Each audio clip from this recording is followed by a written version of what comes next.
નમસ્કાર વિદ્યાર્થી મિત્રો, કેમ છો? બધા મજામાં?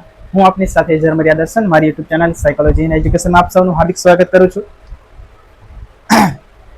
આપ સૌ સકુશળ હશો, તેમજ આપણા વિડીયો છે જોતા રહેતા હશો, તેમજ આપણે અન્ય તમે તમારા મિત્રોને પણ ઉપયોગી બની રહે તો તમે શેર પણ કરતા હશો એવી આશા સાથે આપણે આજના જે પ્રશ્ન અથવા તો લેક્ચરમાં અથવા તો સેશનની જે કંઈ આપણે તમારા સંદર્ભમાં કે એક આગળનો જે પ્રશ્ન અથવા તો જે શિક્ષણનો સિદ્ધાંત છે એ સિદ્ધાંત વિશેની જે આપણે સમજૂતી મેળવવાના છીએ, એવો જ એક સરસ અત્યાર સુધી જે સિદ્ધાંતોની આપણે સમજૂતી મેળવી છે એ સિદ્ધાંતોમાં મુખ્યત્વે આપણે ફરીથી આપણે વાત કરી લઈએ કે અનુકરણનો સિદ્ધાંત, પ્રયત્ન અને ભૂલનો સિદ્ધાંત, અભિસંધાન દ્વારા શિક્ષણનો સિદ્ધાંત, તેમજ કારક અભિસંધાન દ્વારા શિક્ષણનો સિદ્ધાંત.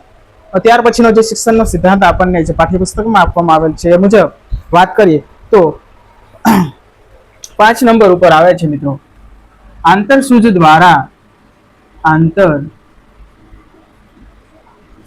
દ્વારા શિક્ષણનો સિદ્ધાંત. એક સરસ મજાનો શિક્ષણનો સિદ્ધાંત છે જે આપણે હવે પછી અથવા તો આ જે લેક્ચરમાં છે આપણે સમજૂતી મેળવવાના છીએ. તો ખરેખર આંતરસૂઝનો આ સિદ્ધાંત છે એની રચના કરનાર અથવા તો એને સ્થાપક તરીકે છે તે કોહલરને ઓળખવામાં આવે છે, અથવા તો ત્રિપુટી, વર્ધીમર, કોહલર અને કોફ્કર. તો પ્રયોગ કરતા ત્યાર પછી પ્રયોગ પાત્ર તો કે વાનર પ્રજાતિ હોય છે. વાનર પ્રજાતિમાં મુખ્યત્વે ચિમ્પાન્જી અને ઉટાંગ આ બે પ્રજાતિ છે. એનો અભ્યાસ થકી આંતરસૂઝનો જે સિદ્ધાંત છે તે વર્ધીમર, કોહલર અને કોફ્કા દ્વારા આપવામાં આવે છે. ખાસ કરીને કોહલરનું નામ છે એ મુખ્યત્વે પ્રચલિત છે આ સિદ્ધાંત સાથે, શિક્ષણના સિદ્ધાંત સાથે. તો શિક્ષણનો આ સિદ્ધાંત એક એવો સિદ્ધાંત છે કે જે વ્યક્તિની સૂઝ સાથે, વ્યક્તિની સમસ્યા ઉકેલવાની પદ્ધતિ સાથે જોડાયેલો છે. કઈ કઈ બાબત સાથે? અહીંયા આપણે લખી શકીએ કે વ્યક્તિની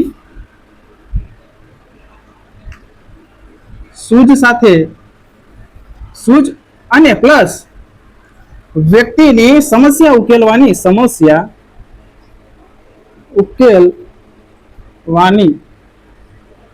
ક્ષમતા સાથે જોડાયેલ છે. આ સિદ્ધાંતને અન્ય બીજા નામે કયા નામે ઓળખવામાં આવે છે? તો કે આહા, એક આશ્ચર્ય, આહા અથવા તો જબકારો, આ બંને નામથી પણ આ સિદ્ધાંત છે તે પ્રચલિત છે. ખાસ કરીને જોવા જઈએ તો આંતરસૂઝનો સિદ્ધાંત એ વ્યક્તિની બોધાત્મક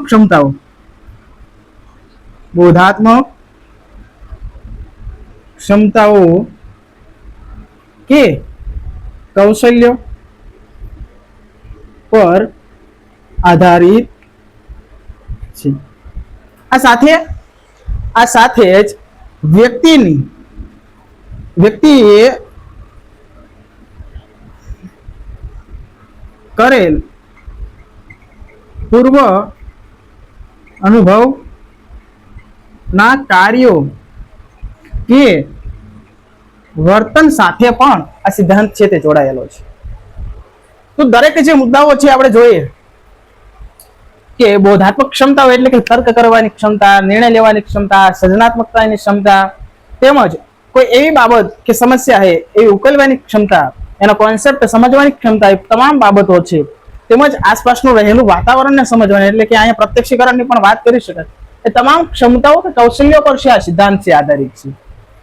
હા, એવું ચોક્કસ રીતે કહી શકાય કે ભાઈ આ જે સિદ્ધાંત છે એમાં કોઈ પણ પ્રકારનું શિક્ષણ છે શીખવવામાં આવતું નથી હોતું, પણ એને એવી પરિસ્થિતિમાં જ મૂકવામાં આવે છે જેથી એ છે પોતાની જાતે કોઈ બાહ્ય ઉદ્દીપકોનો, અહીંયા એ પણ આપણે કહી શકાય કે જે આંતરસૂઝ છે એ આંતરસૂઝ વ્યક્તિના અનુભવ અને બાહ્ય ઉદ્દીપકોનો સરવાળો. બરોબર કે ભાઈ પોતાના અનુભવથી તો એ પોતાની સમસ્યાનું સમાધાન લાવે જ છે, સાથે સાથે તે બાહ્ય ઉદ્દીપકો છે એનો ઉપયોગ કરીને પોતાની સમસ્યાનો ઉકેલ લાવવાનો પ્રયત્ન કરે છે.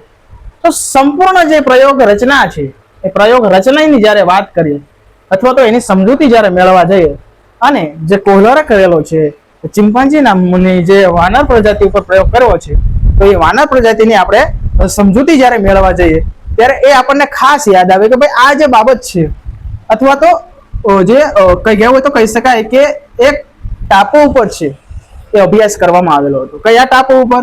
તો કેનરી નામના ટાપુ ઉપર. કેનરી નામક ટાપુ પર છે આ અભ્યાસ જે કરવામાં આવેલ હતો. હવે આ જે સિદ્ધાંતમાં જે તમામ બાબતો આપણે આવરી લીધી એ સિવાય પણ એક મહત્વની બાબત હજુ છૂટે છે. કઈ બાબત?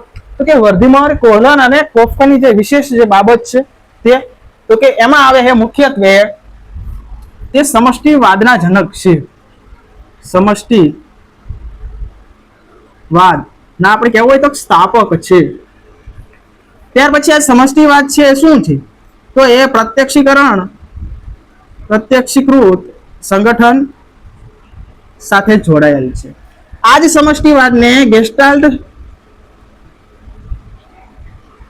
સાયકોલોજી પણ કહેવામાં આવે છે.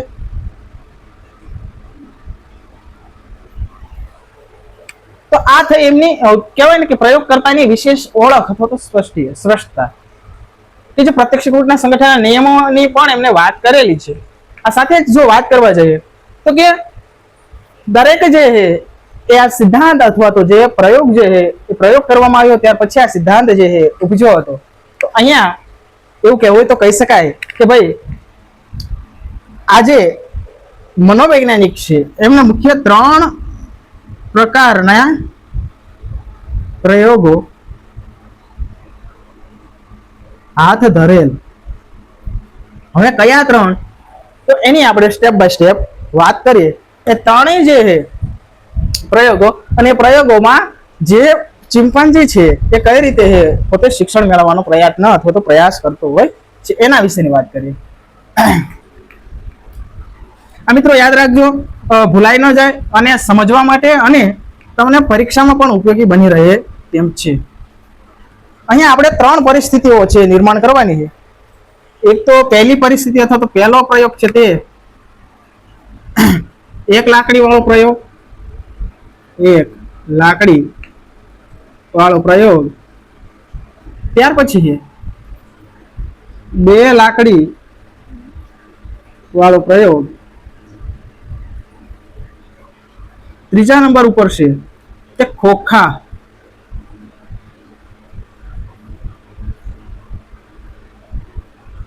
નો પ્રયોગ. ત્રણેય પરિસ્થિતિ આપણે જોવાની છે. ત્રણેય પરિસ્થિતિ આપણે અહીંયા બનાવી દઈએ. 3 ખાના, 3 રચના.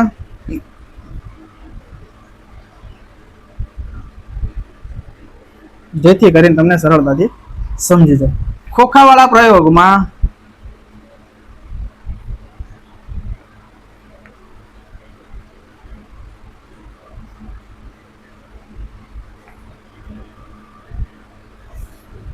આપણે કોઈ વાંદરાની આકૃતિ દોરતા નથી. હાલ અહીંયા 1 લાકડી વાળો પ્રયોગ અને 2 લાકડી વાળો પ્રયોગ અને અહીંયા કેળાની જે લૂમ હોય છે તે અહીંયા કેળાની લૂમ છે તે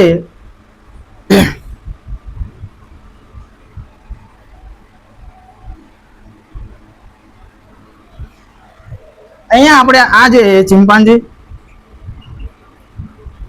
બરોબર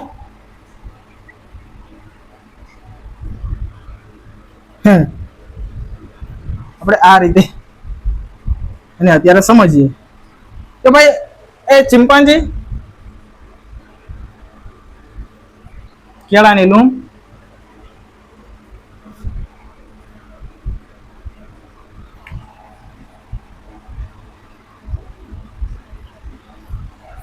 તો દરેક પરિસ્થિતિની વાત કરીએ.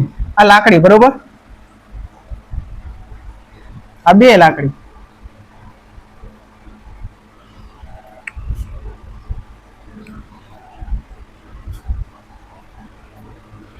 આ બંને અથવા ત્રણેય જે પરિસ્થિતિ છે એ પરિસ્થિતિની આપણે જ્યારે વાત કરીએ તો સરળતાથી આપણે પ્રયોગ જે સમજી શકીએ કે પહેલી બાબત છે કે ભાઈ 1 લાકડી વાળો પ્રયોગ.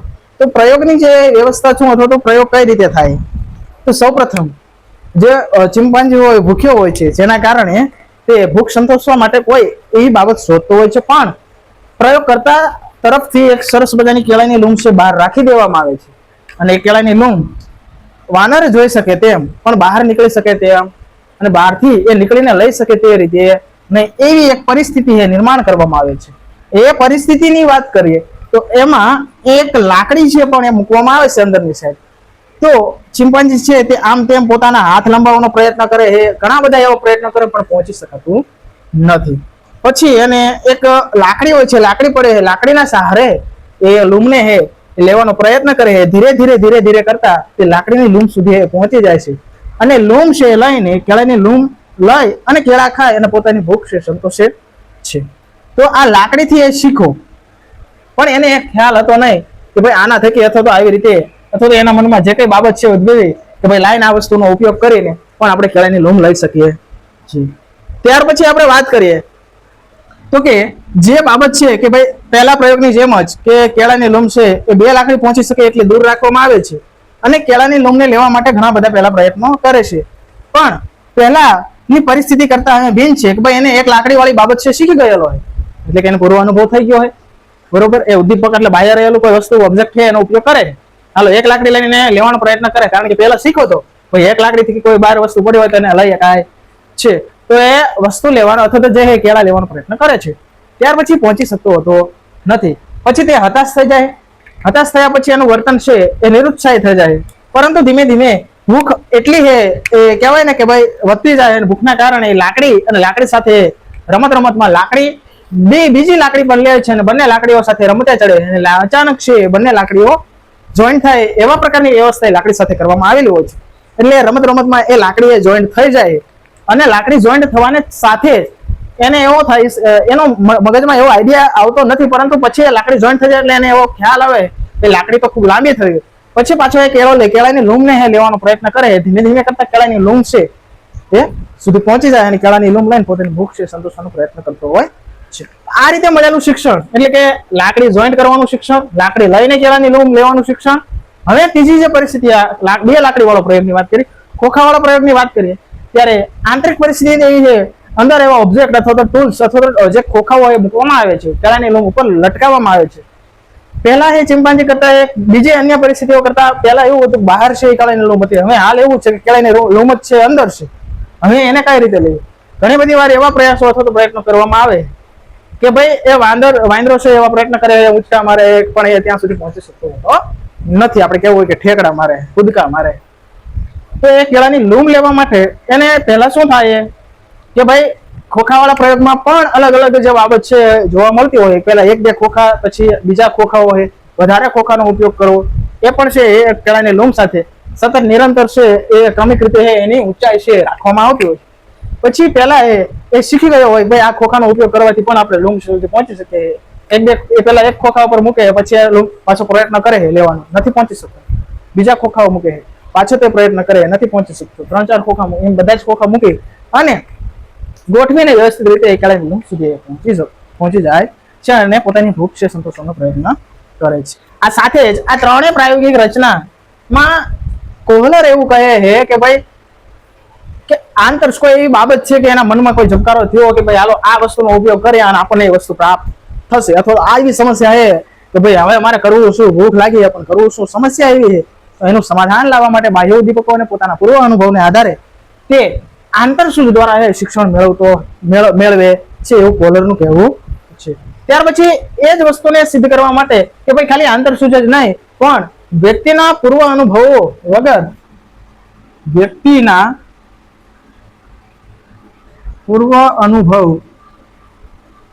વગર આંતરસૂઝ કે સમસ્યા ઉકેલ સંભવ નથી. આવું કોને કીધું મિત્રો? તો હાર્લોએ કીધું. કોને કીધું મિત્રો? હાર્લોએ. હાર્લો નામના